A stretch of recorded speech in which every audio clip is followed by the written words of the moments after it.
Bonjour et bienvenue à kWh. Voici une capsule sur le premier VUS électrique de Lexus, le RZ450e. Vous aurez sûrement remarqué qu'il y a des similitudes avec le VUS BZ4X de Toyota et bien sûr, ils partagent les mêmes dimensions et la même plateforme. Mais c'est là que s'arrête la comparaison parce que le RZ a vraiment une fière allure et quand même, c'est un Lexus. C'est une fois assis à l'intérieur qu'on voit qu'on est vraiment ailleurs avec le RZ par rapport au BZ4X. Donc, le choix des matériaux est vraiment différent et vraiment là, c'est vraiment au-dessus de la coche par rapport au BZ4X. On a vraiment un habitacle luxueux, surtout dans le modèle qu'on a essayé. Et un détail qu'on a vraiment particulièrement trouvé intéressant, c'est le toit panoramique. Il est givré, mais il peut être dégivré sur demande. Donc, on appuie sur un bouton qui est sur le toit et on voit automatiquement le toit dégivré. L'autonomie du RZ450e était de 315 km avec la batterie de 71,4 kWh complètement rechargée. Et on s'est aperçu que Lexus a choisi d'équiper ses RZ avec la même batterie que les BZ4X à traction chez Toyota. Donc, c'est celle qui a pas de problème de recharge l'hiver et qui recharge plus vite en temps normal. Ce qui peut-être explique peut-être la basse autonomie, quand même 300 km et plus. Là, on est en automne, mais avec une température assez chaude, là, fait que l'hiver, j'ai peur de voir ça.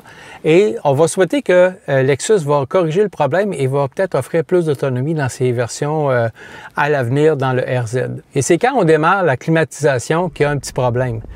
Lorsqu'on appuie sur le ventilateur, ne serait-ce qu'une seule coche de ventilation, on voit l'autonomie théorique, on s'entend, quand même baisser de 60 km. C'est pas rien, là. 60 km. Et c'est sûr que c'est théorique. C'est ce qu'on appelle le Guessometer. Ce que le compteur nous donne comme autonomie par rapport à l'électricité qui reste et sa consommation d'électricité. Mais je vous dis que c'est pas très rassurant. Puis on va souhaiter encore que Lexus corrige le problème éventuellement. Sur la route, le RZ450e est vraiment agréable à conduire. On sent quand même une bonne fermeté au volant et la précision, bien, à cause de la traction intégrale, c'est vraiment là, on ressent ça. Plus de plaisir à conduire ça qu'un BZ4X, je vous dirais.